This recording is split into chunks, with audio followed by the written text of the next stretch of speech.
As a kid, I always wanted to be a surgeon because I always like to know how things work and especially how our body works inside.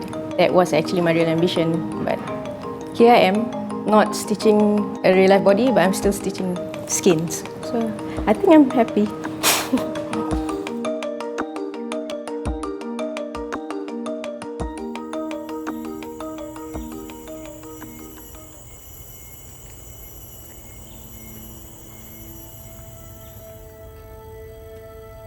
I was raised in an island, St. John's Island, and I grew up there. I would swim every day, I would catch live seafood and just let my grandmother cook it. I was always surrounded by animals, a lot of animals, nature, sun, sea. That was my environment, that was the activities that I did when I was young. So I would say that I am the child of the forest, you know. It was around 6 years ago. I was walking around Arab Street, one of the cafes, and I chanced upon this man.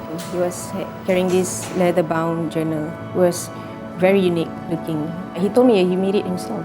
So like, wow, okay, can you teach me? So he just told me to, okay, Dina, get yourself cutting mat, get yourself a metal ruler, pen knife, and this leather puncher. I got all those tools, got him to show me just the very basic of how to punch the holes on the leather, how to stitch, the normal running stitch, you know. And I took off from there on my own. I would say first, you have to plan on the design.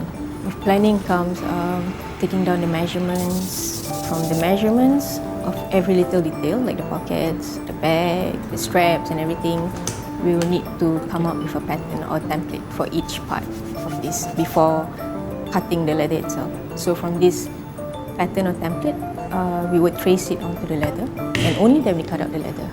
And from that, then we decide which one to stitch first, which one to cut first, and then only then we can put everything together.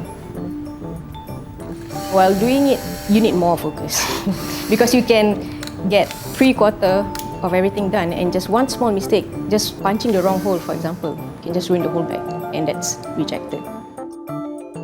The people who approach Forest Child, they come from all walks of life, different backgrounds. We got from like poly kids all the way to uncles and aunties. And of course the uncles, the typical ones, would just order, you know, the fanny pack. I just want to make sure that my leather goods is almost for the mass, whether you're rich or poor. You can have something different of good quality.